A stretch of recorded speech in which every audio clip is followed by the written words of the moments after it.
Жайғаса ғой Дилбар. Хош келдіңіз. Рахмет. Танысайық. Менің есімім Айсажан болады, 21 жаста. Қалай есіміңіз? Айсажан.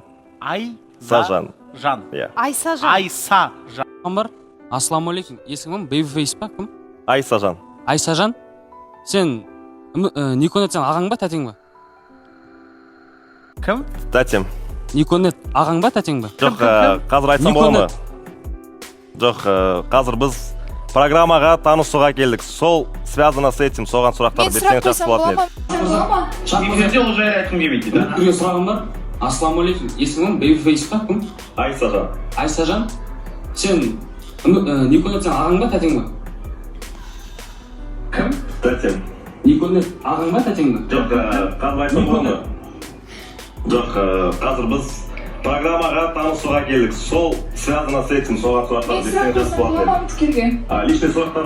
Мен жаңа шын мәнінде аң-таң болып отырмын да, ажырасқан ба, әпкесі, басқаша. Жоқ, Шахмырза айта кетейінші. Ау. Оны айтып болғаннан кейін, просто Дилбар үйленейін деп отыр қазір, допустим. Ол семьяға барады. Ұнатып қалды, екеуі танысты, иә? Ол отбасыға барады, оның әпкесі бар. Оның әпкесі транс. Сен соған көзқарасың қалай, Дилбар? Яғни жынысын ауыстырған ба сонда? Иә. Оны неге қысылып отырсыз онда? Мен қысылып атқан жоқпын. Жоқ, яғни талқылауға болмайды, айтуға болмайды деп. Жоқ, мен просто айтым қарсы мен ондай, чтобы ондай қосыға. Жоқ, былай келсекші. Так, әуелгі баста мен қазір қалай максимально политкорректно әпкеңіз деп қабылдайсыз. Иә. Әпкеңіздің өмірін талқылауға шын мәнінде біздің құқығымыз жоқ шығар, өйткені ол кісі өзі мына жаққа келіп бір таныстығын өрбітіп жатқан жоқ. Бірақ негізі осы көзқарас пен осы ұғымдарды түсіну, қабылдамау төңірегінде менің ойымша Дилбардың айтуға құқығы бар.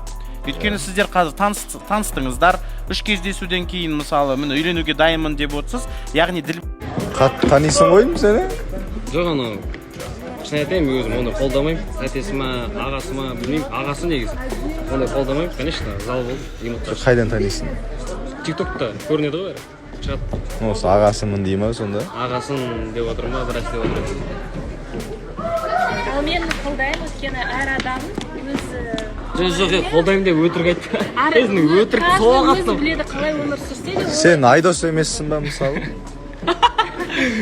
Оның жеке өмірі, ешқандай қатысы жоқ, әр адам өзі біледі қалай. елі негізі, семьясына қарап сөйлесуге болмайды. Қазақ елі мен қолдайды деген ойдамын, мен қолдайды деген ойдамын, бүкіл қазақ елі. Нацист болғанда дұрыс емес негізі, нацист болғанда дұрыс емес.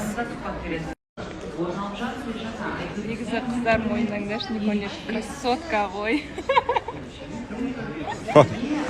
Сен жаңа боянуына байланысты қымбат косметикаларды қол алуына байланысты айтып жатырсыз ба? Никонеттің өзінің сұлулығы бар, не үшін білмеймін. Ол сұлулық, ол жасанды сұлулық қой, былай қараған кезде.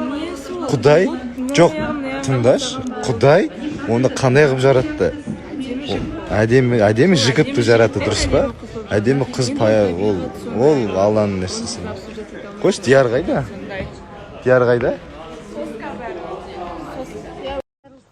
Құрметті көрермендер, сіздерге бір болайықтың 7-ші маусым қалай сіздерге ұнап жатыр ма? Жаңа қатысушылар, бізде новый формат, яғни әр қатысушы әр сезон басында толықтай өзімен таныстырып жатыр. Және де сіздерге ұнайды деген ойдамын. Мен либо ертең, либо пятница күні таныстыратын боламын. Алда күтетіңіздер.